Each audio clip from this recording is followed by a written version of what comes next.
Sometimes we are confronted with a situation where we have to deal with a problem which goes against, especially living in the United States, I would say, against our values. And it becomes very hard at that time to keep your feelings separate from your performance. Would you suggest what one should do or how to deal with it? Okay. For instance, we come across patients who are homosexuals, male homosexuals. And at that point, do I or should I engage in telling them that this probably is not the right practice? I do have the opportunity. I'm seeing them. Actually, what stands in your way of telling them that it is wrong for them, it is ultimately wrong for the whole society and things. I mean, what prevents you from doing that? The repercussions of that, in the sense that we are taught that your personal feeling, because in that liberal society, that is not looked upon by a lot of people. Personal feeling, you may abstain, but you have yourself established that it is not a personal feeling. You are convinced that the thing is bad for your patient, and there you have your duties as a physician, and those duties should be discharged whether the patient likes your opinion or not.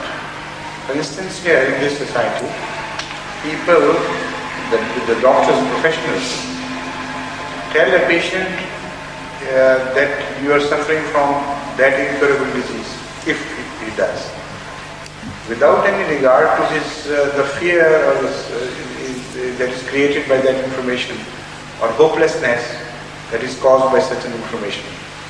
In our country, the doctors abstain from saying that. They keep them living on hope. But here it is supposed to be a matter of principle.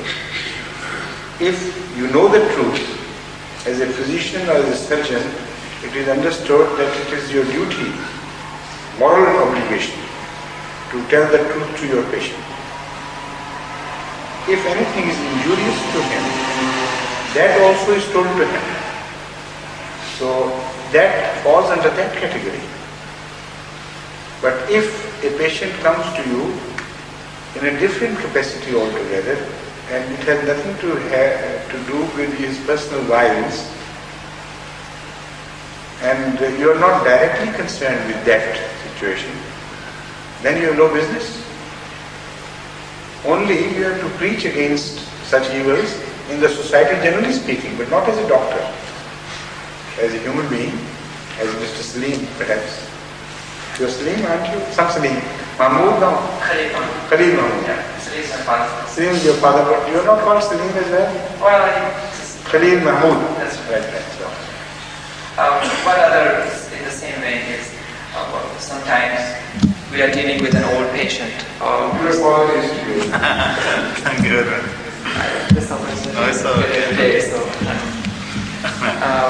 He's old or dying or has some problems with that, and they at that point want to be left alone, to be let to die, and we are sort of responsible for saving their lives. How aggressive can we be without compromising our conscience and their conscience?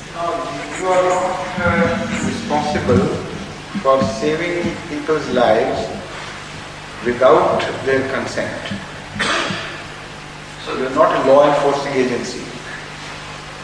You are simply there to help people who seek your help to be saved from some calamity, some danger, some illness and things. So if the patient wants to be left alone, and his relatives also don't want you to interfere further, you should leave them alone. It's not your responsibility. We should respect their right to die. They are the proprietor of their own values and their lives and everything. And if somebody says, no, we want to return home and we want our patient to die in peace, Let them decide. You're not answerable for that. And again, how can you enforce them? And how can you guarantee that by taking the measures you have in mind, the life will definitely be saved? You cannot be sure. You can only add to hurt. And this tendency of the physicians and the surgeons is growing, unfortunately. That many times they know that a patient cannot be helped, yet they continue to make his life miserable by prolonging it through artificial props. And that propping up of life and giving it more elongated suffering, that is no way of helping humanity. So at times you should leave it to fate, to God, and give the palliatives only, and tell them the situation is not within our control, so you pray, and I'll try to see that as long as you live in peace. But to prolong the trial and all the ordeal of the patient, and also to make him the poorer for that, and to make things miserable for his descendants as well, for his inheritors as well. That is not, moral in any way. There was a big controversy and has been sort of, as you pointed out, going on, especially a few cases that occurred, and baby Doe's case that dragged on for 2-3 years now. Millions of dollars have been spent, and just wanted to get some. These things can be looked upon from various stages. If the patient himself wants, or the relatives, responsible relatives of the patients, or the patient want it, then some benefit can also accrue to mankind. For instance, experimentation on real patients instead of on mice or other animals.